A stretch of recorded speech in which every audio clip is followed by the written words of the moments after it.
Architectural Builder Supply is pleased to present you with this recording of the technical question that is listed in the title of this video. This call may be monitored and recorded for quality assurance. 5 hinges on the interior so it operates smoothly. We're thinking about it, and we don't want any exposed handles on the outside, knobs or anything like that. So we want a push-in, pop-out mechanism. Now the question that you've got a door and you want a touch latch for it. A touch latch for it, but there's no center jamb because there's 2 doors. So we only have something that's going to be operating from the top. Yeah, that's. I don't have anything for this. The amount of twist that you'll get in the door is going to render that touch latch probably not a good idea. You might consider it just a simple magnetic catch. Yeah, but our problem is that we need the door is we have a double door that are 1.5 inches thick, and when you press it, it really the one that we can find, it only puts out like an inch and 3/16 or 1.25 inches or so. We need a little bit further so we can put the hand and open the door. So right. Yeah. So I'm not really worried that it's gonna twist because I have a plywood, I have an MDF core plywood, and then I have a strips of maple on top of it. And it's all sealed, so it's unlikely it's gonna twist on me. But I just can't open it further enough to stick the hand and open, since those are double doors, and I can't just open. And I was wondering if you have something that will push it further than 1.5 inches or 1.25 inches. I don't. The touch latches I have would probably stop at about 7/8, and those are rated for very light doors, maybe 3/4 inch. Okay.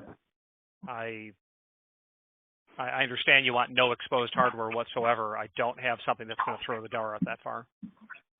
Gotcha. I mean, you could route a small finger pull into the edge of the door, and you would never see it until the door came open. Yeah, that too. I know we put like a wood slots vertically with only 3/4 gaps between it, so it's very hard to put the fingers in it as well. We were thinking about it. It's just I don't know how this will work, because if we will have a little bit bigger gaps, this is already built, and now we're trying to figure out how to accomplish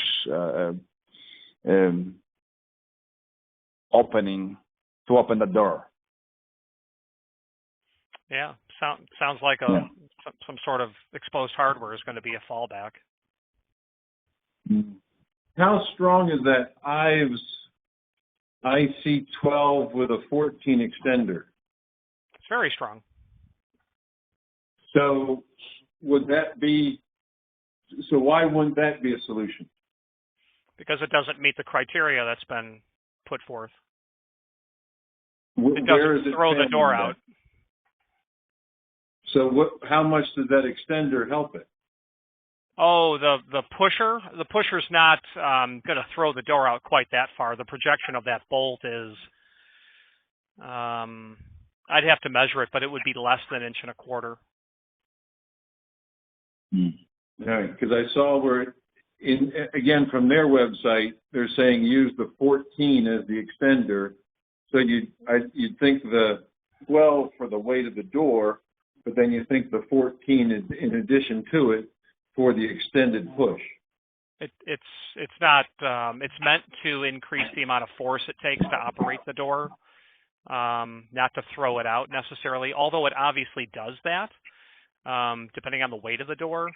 But I think it may exacerbate the issue that I am concerned, which will cause the failure of a CL12 sort of installation.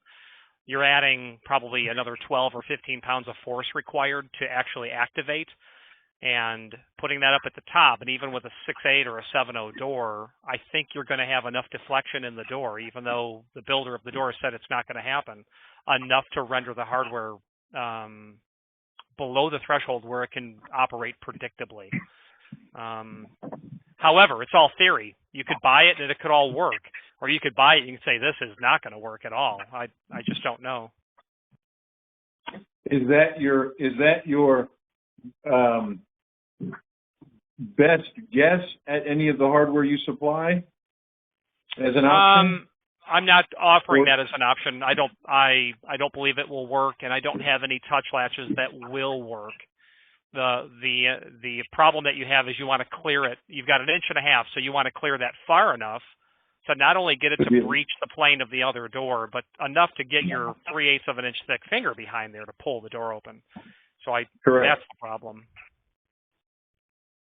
Yeah, the best thing will be to actually go further from the frame, about 2.5 inches. Agreed. That would be a best thing, because we have 1.5 inch door plus 3/16 a gap between the frame and the door. You know what you could do? I'm sorry to interrupt you, but the thought just came to my mind. What is the door hung on? On the it's on the hinges, precision hinges. Yes. Well, 4 hinges. Okay. What if you used reverse spring hinges? So, spring hinges will close the door, but they make reverse spring hinges. So the door would always want to move open, but you might be able to have enough tension set on those springs that when you activate the touch latch, assuming that works, which I am not even remotely confident it will, it would at least get the door, there'd be enough energy stored in that spring to get the door to open far enough. That might work. So that in conjunction with that Ives IT12 or whatever that is? Yes, the CL12. Yes, sir. I understand that's the item you're looking at. Right. So that and the reversed hinges, that to initiate the push, and then the reverse hinges to take it the rest of the way. Yeah, just to get it to open up enough. You wouldn't need much tension. I think that part would work. Yeah. But that part might also work with the existing hardware that you have now, if I understood correctly. Right. Well, I wouldn't want to change the hardware. I will have to add maybe that reverse hinge, which I never seen those. I never seen the reverse hinge. Are you talking about the hinge that you put on outside, like on the deck? No, just think of so you've got like condo buildings, and on all of the doors to the units, those are fire-rated doors. Well, they don't put hydraulic door closers. They put spring hinges on there. And they make just 4x4 or 3.5 spring hinges, and Stanley can make them as a reverse, so that rather than it closing the door, it obviously opens the door. Okay. I see what you mean. Yes. Yeah. The only problem I have is I will have to change all the other hinges. The precision hinges that we have when it opens, because we have the hinge flush with the other wall, so it has to have enough. It opens completely different than a regular hinge, and it will not work. It will not work in that application, actually. Not just a regular door hinge. No. Yeah, you'd have to change all of the hinges because that vertical axis of pivoting has to be compatible between every. Yes. And because we have the door that are actually a flush mount with the wall, and they don't stick out at all, and we don't see the hinge from the outside. Everything is hidden. We will have to find some completely different hinge, and right now all the gaps are actually matching because everything is installed, which was designed with this hinge. Now we may, we probably have to figure something else. I see your concept. You would just not work with this situation on the door, the way it opens right now. Agreed. Yeah. You might consider they do have tiny door closers, mini door closers, that you should be able to mount to the jamb and just have it push on the door enough. You could, in my website, if you typed in mini door closer, that might do it as well. How the door closer will help me? You mean the soft close? Just think if you had something surface mounted and it was constantly pushing on the face of the door, so that when you activated the touch latch, that would push your unit a little bit further. There's no hardware for this. I've been selling hardware for 30 years. There's no hardware set for this application. People put edge poles, on their doors, or a flush pole. Yeah, that's the problem. I hear you. Well, we've been researching that, and we have a hard time finding something that will work. All right. Well, thank you. Thank you for your time. I'm sorry, gentlemen. Thank you very much. My name is Richard. All right. Good day. Bye-bye. Architectural Builders Supply hopes you have enjoyed this program. Again, thank you for watching, and if you've enjoyed this video, please click thumbs up. Please subscribe and maybe even send the video to someone that you know. Thank you.